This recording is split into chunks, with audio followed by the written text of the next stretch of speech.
Hi and welcome to today's video, which is a feature connected to both my video on depression as well as a semi Q&A video, because I'm going to talk about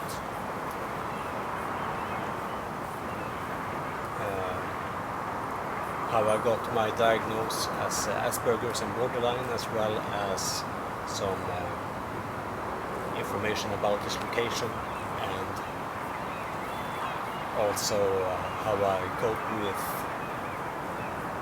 civilization, cities, noises, and so on, as well as going to work and being around people.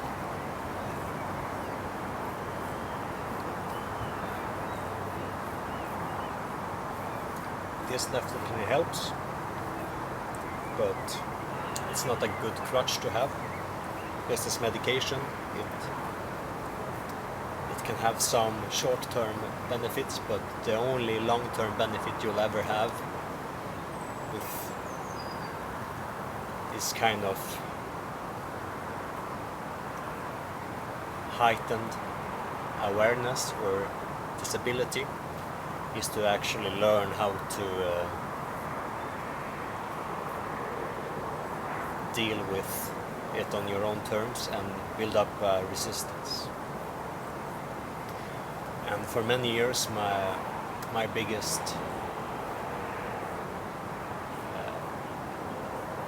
help, or whatever to call it, to not stall too much or be too silent, is that I was able to be away from society in an old cabin that used to be owned by my family for a bit more than 100 years. My grandmother's father grew up there, for instance, to give you a perspective on the age of the place. And it still stands, but we unfortunately don't own it anymore since a few years back.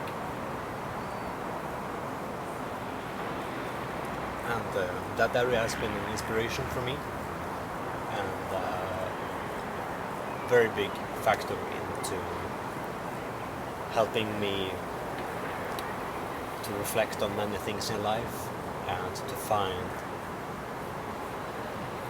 strategies to cope with being around sounds. And as you can hear at the moment, it's not too bad. I'm just a few hundred meters away from one of the biggest highways in Sweden that goes past Jönköping up to Stockholm and onwards. And yeah, you can hear it in the background, and it's the same highway that you hear in the background of my video about Pulver by Life Lover. This location is about 5 to 10 minutes walk up the mountain on a path from the location where I shot the Pulver photos and videos as well. And it's a terrific view. I'm going to make a panoramic view for you at the end of this video so you can see what I'm talking about. And it's an area where I usually take my friends who haven't been here before with me. At night, because it's a bigger city, but it's not big enough to create a lot of smog, so you can still see the stars here at night and the reflection on the lake, because this is at the south end of Vättern, which is the second biggest lake in Sweden. And some days or nights when it's less wind, when the water is clear, the reflection is brilliant.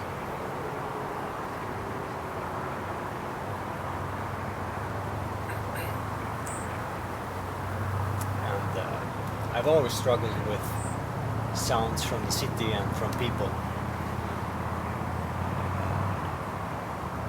It disturbs me immensely, because city sounds and things like any sound that people or machines or motors make disturbs me a lot. I can't think clearly. My mind thinks in melodies and sounds and creates songs of everything. No matter if I want to or not, it's not really a choice, it's just there. So whenever I hear people talking or making sounds that to them are ordinary, I can't think clearly and I can't sleep. I can't rest. And in my youth I used to have big problems with sleeping, or not sleeping rather, insomnia.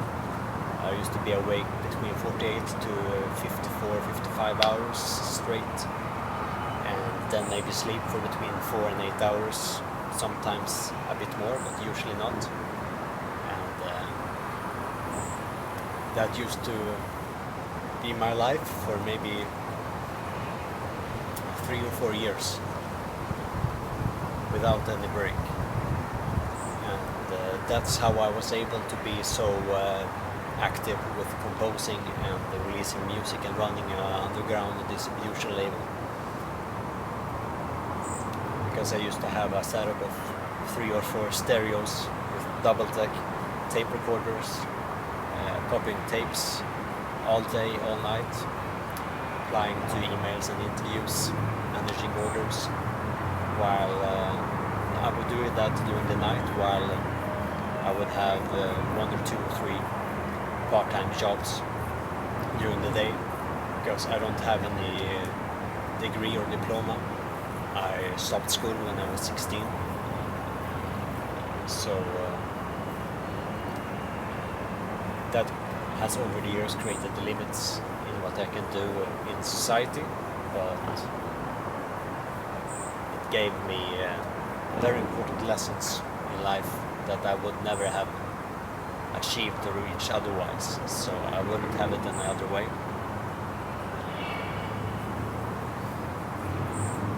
And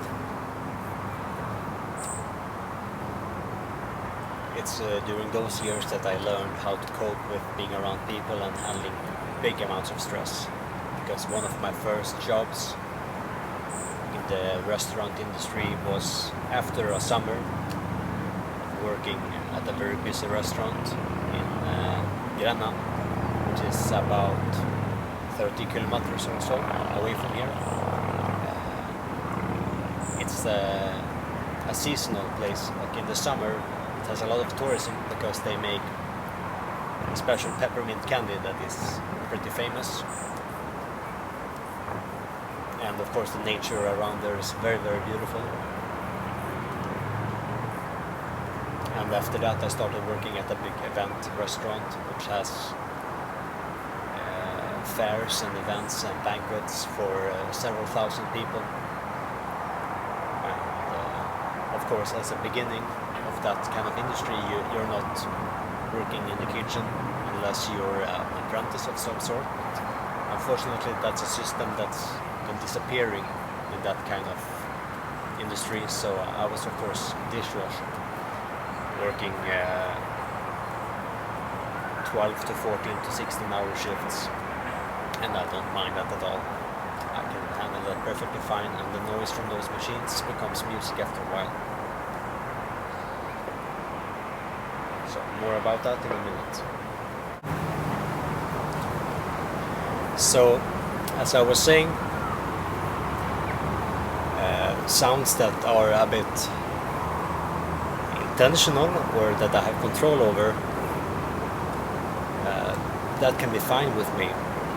So then when you start analyzing the sounds and what it's about, then you can kind of say that it's more about a control issue or lack of control than the actual sounds, though they are connected. Okay, I don't have any problems about not being in total control of everything, but of course I can get a lot of anxiety of being in a situation where I have a complete lack of control, especially if someone that is incompetent at handling the situation has the power that can be a complete nightmare, and I'm pretty sure that a lot of you have been in situations like that and know exactly what I'm talking about. And you can feel that itch. Yeah, it's not a good feeling, not a good time. And as time passes, you develop different strategies on avoiding those situations and becoming the one that's in charge of the situation instead of the one that someone else has the power of.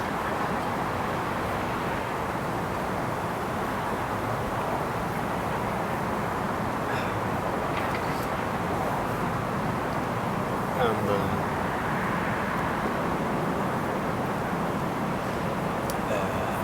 I had to break down a few times before I really learned how to develop long-term strategies to solve my issues and mental shortcomings that my neurological disability or have on me.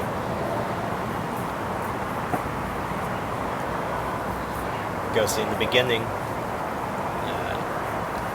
of getting my diagnosis, which took me 1.5 years before I could start the evaluation process, which is a lot of tests and meetings with different doctors and therapists and so on,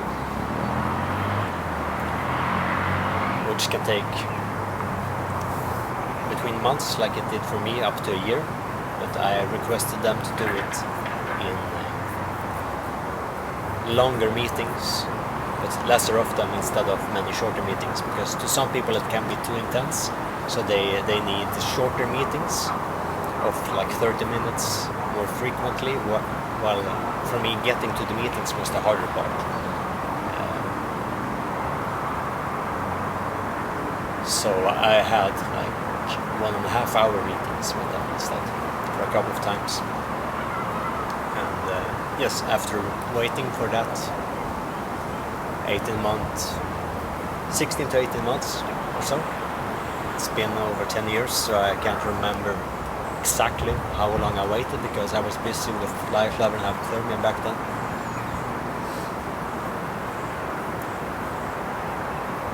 And then it took around a year before I got approval from the state and agencies that handles people on social welfare and that sort of things. So I could have a very needed break for reflection and recuperating and evaluating myself again, because where I used to work, I was promised to be able to have a full-time employment there instead of being hired by the hour. And when I didn't get that job, which I had been working for over 2 years at that place, doing many 12, 14, 16-hour shifts, and really proving myself that I can be a reliable person. Because I always offered to help with whatever it was, which means doing any work that other people doesn't want to do.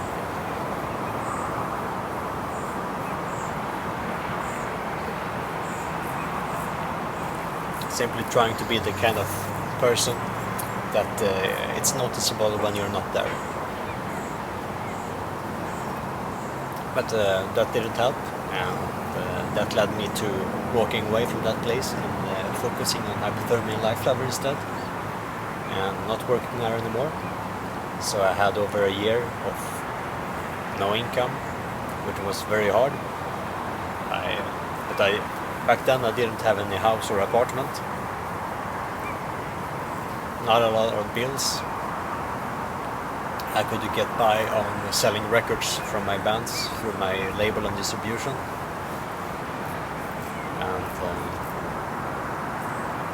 traveling a lot to Stockholm and Östersund, then Stockholm and Gothenburg for rehearsals and recordings with my bands. And then after a while, Jonas moved to Strömstad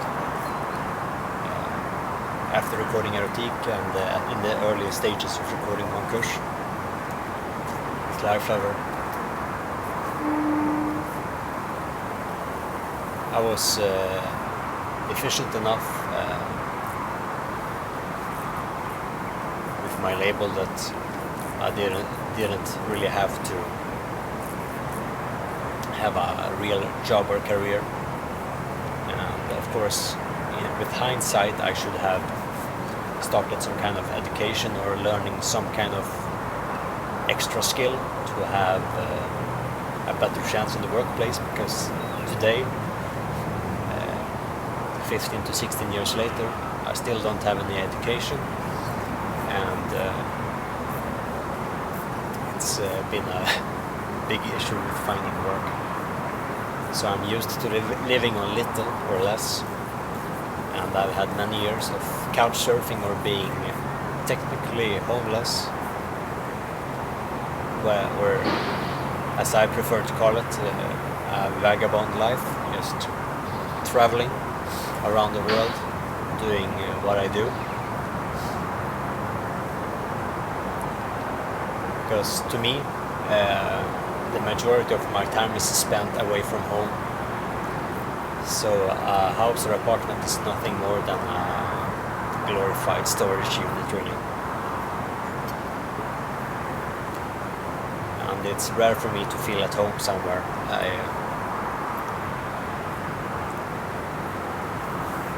I'm a nomad at heart.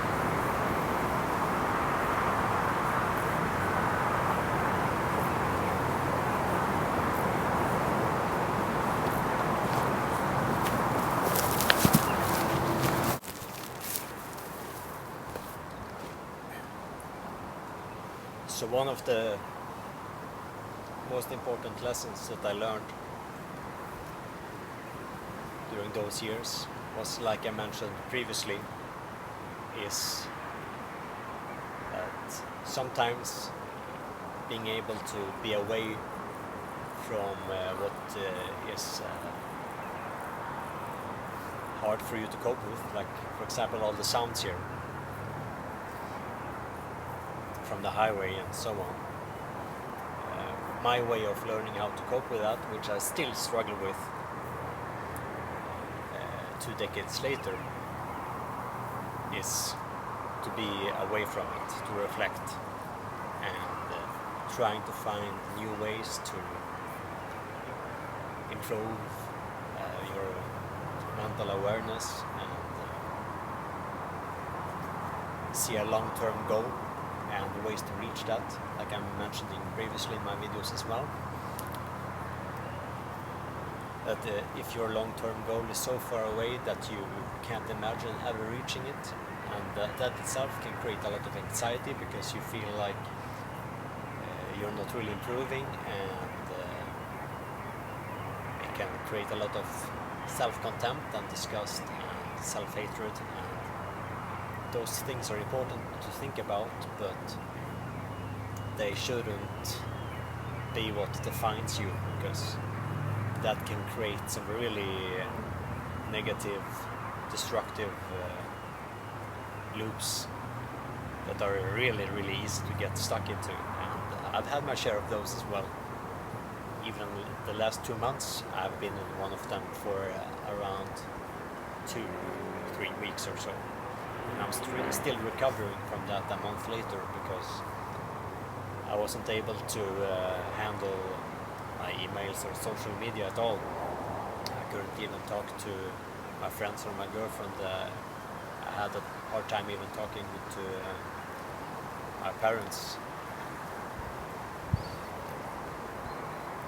because when I get stuck in my loops and my thinking can get out of control, and especially being around these kinds of sounds, it amplifies it.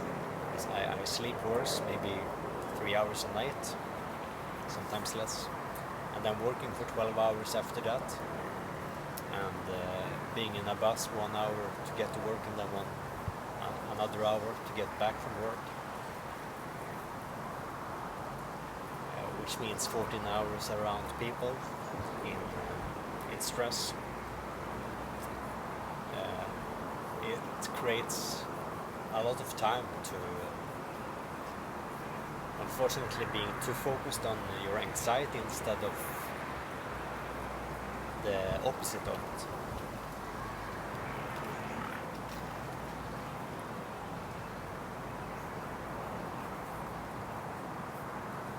Because it's not always possible to take time off or run away from whatever is your issue or problem in this world. Maybe you are at a workplace that you maybe don't see as a place where you will stay the rest of your life, but you like it enough that you can cope with it. Or at least the income is good, you know. That can help a lot in having the time when you're not at work to reflect on what your other goals are and what you can do to improve your life to some extent. Because for me, of course, having my bands helped a lot in the beginning, and then over the years I took upon myself to relearn painting again, because I was painting a lot when I was younger because my mother paints. So I was always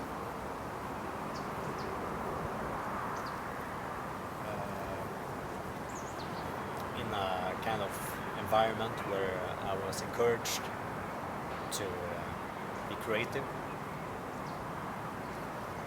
and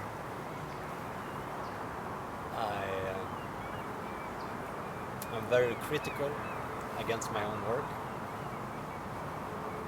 and that's something that I'm going to talk more about in my other video about my old recordings compared to newer ones and the new recordings, because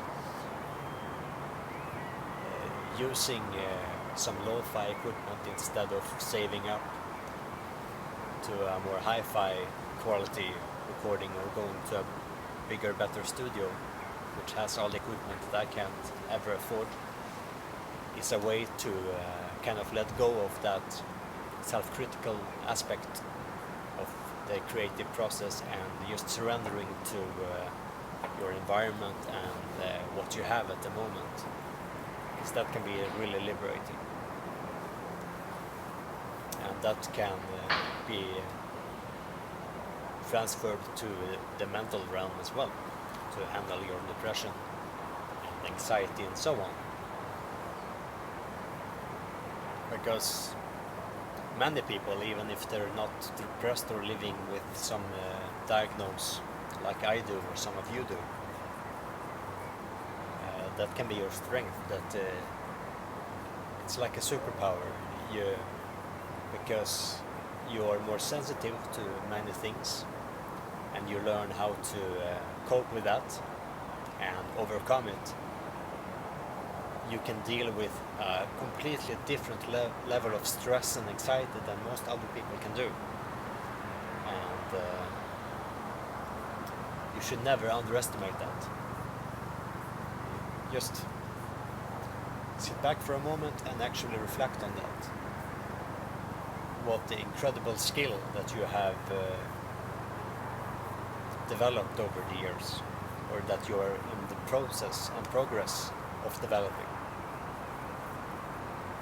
That has value, and that's education by itself. And I'm pretty sure that many mindfulness or self-improvement workshops are not too far away from actually teaching you those tools that you're teaching yourself. You're just not having a name for it, and you're not getting a diploma at the end of the day or of the month, because it's all within you. But that's also make it less relevant because it's skills that you employ in your day-to-day life. So even if you can't put it in your CV and tell it to your boss or your friends, you know it yourself, and it's worth to remind yourself of that. That even if you're struggling with contempt or self-hatred, you are worth more than you know, or than you think or feel. And I think that's a lesson for all of us.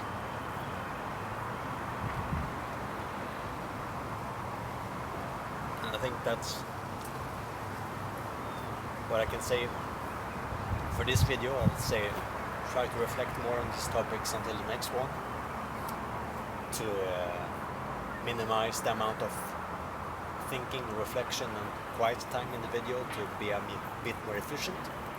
So with that, I really thank you sincerely for taking your time to listen and watch this video, and I hope you enjoyed. If you have questions, as always, let me know in the comments below here on YouTube. And if you don't already, subscribe and check out my links in the description for our web shop and Patreon as well, if you want to support me to be able to do more videos like this, or even in a long-term perspective to increase the quality of the content, so I can invest in some better microphones and cameras. Once again, thank you, take care, see you soon.